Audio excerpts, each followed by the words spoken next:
നമസ്കാരം. Indian batting നിരയിൽ നിലവിൽ ഏറ്റവും മികച്ച ഫോമിലുള്ള താരം ആരെന്ന് ചോദിച്ചാൽ നായകൻ രോഹിത് ശർമ്മ എന്നായിരിക്കും അതിനുള്ള ഉത്തരം. കാരണം ഇന്ത്യൻ ടീം സമീപകാലത്ത് കളിച്ചിട്ടുള്ള മത്സരങ്ങൾ എടുത്താൽ ഇവയിലെല്ലാം ഏറ്റവും മികച്ച പ്രകടനം നടത്തിയിട്ടുള്ളത് രോഹിത് തന്നെയാണെന്ന് കാണാൻ സാധിക്കും. ഏറ്റവും അവസാനമായി ശ്രീലങ്കയുമായുള്ള ഏകദിന പരമ്പരയിൽ ഇന്ത്യ നാണം കെട്ട് തോറ്റപ്പോൾ ബാറ്റിംഗിൽ തിളങ്ങിയത് രോഹിത് മാത്രമാണ്. അതുകൊണ്ട് തന്നെ ബംഗ്ലാദേശുമായി നടക്കാനിരിക്കുന്ന 2 ടെസ്റ്റുകളുടെ പരമ്പരയിലും അദ്ദേഹത്തിന്റെ പ്രകടനത്തെ ആവേശത്തോടെയാണ് ആരാധകർ കാത്തിരിക്കുന്നത്. വലിയൊരു ഇന്നിംഗ്സ് തന്നെയാണ് രോഹിത്തിൽ നിന്നും എല്ലാവരും പ്രതീക്ഷിക്കുന്നത്. പക്ഷേ ഈ പരമ്പരയിൽ അദ്ദേഹം ബാറ്റിംഗിൽ നിരാശപ്പെടുത്തിയേക്കുമെന്നാണ് അറിയാൻ കഴിയുന്നത്. ഇതിന് പിന്നിലെ കാരണം എന്താണെന്ന് നോക്കാം. ടെസ്റ്റ് ക്രിക്കറ്റിൽ ബംഗ്ലാദേശിനെതിരെ രോഹിത് ശർമ്മയുടെ പരിതാപകരമായ റെക്കോർഡാണ് ആരാധകരെ ഭയപ്പെടുത്തുന്നത്. ഈ ഫോർമാറ്റിൽ അവർക്കെതിരെയുള്ള അദ്ദേഹത്തിന്റെ റെക്കോർഡ് ഒട്ടും തന്നെ പ്രതീക്ഷ നൽകുന്നതല്ല.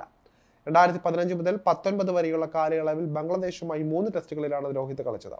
ഇവയിൽ ബാറ്റ് ചെയ്യാനായത് 3 ഇന്നിംഗ്സുകളിലുമാണ്. 3 ഇന്നിംഗ്സുകളിൽ നിന്നും 11 എന്ന ദയനീയ ശരാശരിയിൽ വെറും 33 റൺസ് മാത്രമേ അദ്ദേഹത്തിന് നേടാൻ സാധിച്ചിട്ടുള്ളൂ. ഒരു ഇന്നിംഗ്സിൽ 21 റൺസ് നേടിയതൊഴിച്ചാൽ ബാക്കി രണ്ടിലും 2 അക്ക സ്കോർ പോലും തികയ്ക്കാൻ രോഹിത്തിന് സാധിച്ചിട്ടില്ല. 6, അടുത്ത മത്സരത്തിലും 6 എന്നിങ്ങനെയായിരുന്നു ശേഷിച്ച 2 ഇന്നിംഗ്സുകളിലെ സ്കോറുകൾ. 58 പന്തുകളാണ് ബംഗ്ലാദേശിനെതിരെ അദ്ദേഹം നേരിട്ടത്.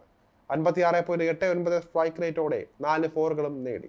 ബംഗ്ലാദേശിനെതിരെ ടെസ്റ്റിൽ രോഹിത് ശർമ്മയുടെ ഏറ്റവും ഉയർന്ന വ്യക്തിഗത സ്കോറായ 21 റൺസ് കണ്ടത് 2019 നടന്ന ടെസ്റ്റിലാണ്. കൊൽക്കത്തയിലെ ഈഡൻ ഗാർഡൻസിൽ വെച്ചാണ് പകലും രാത്രിയുമായുള്ള പിങ്ക് ബോൾ ടെസ്റ്റിൽ ഇരു ടീമുകളും ഏറ്റുമുട്ടിയത്. ഈ മത്സരത്തിൽ ഓപ്പണറായി കളിച്ച രോഹിത് 35 പന്തിൽ 2 ഫോറും ഒരു 6ഉം അടക്കമാണ് 21 റൺസ് നേടി പുറത്തായത്. വിക്കറ്റിന് മുന്നിൽ കുരുങ്ങിയാണ് അദ്ദേഹത്തിന് ക്രീസ് വിടേണ്ടതായി വന്നത്. എങ്കിലും ഈ ടെസ്റ്റിൽ മികച്ച വിജയം കൊയ്യാൻ വിരാട് കോഹ്ലി നയിച്ച ടീം ഇന്ത്യക്ക് സാധിച്ചിരുന്നു. ഇന്നിംഗ്സിനും 46 റൺസിനുമാണ് ബംഗ്ലാദേശിനെ ഇന്ത്യ കെട്ടുകെട്ടിച്ചത്.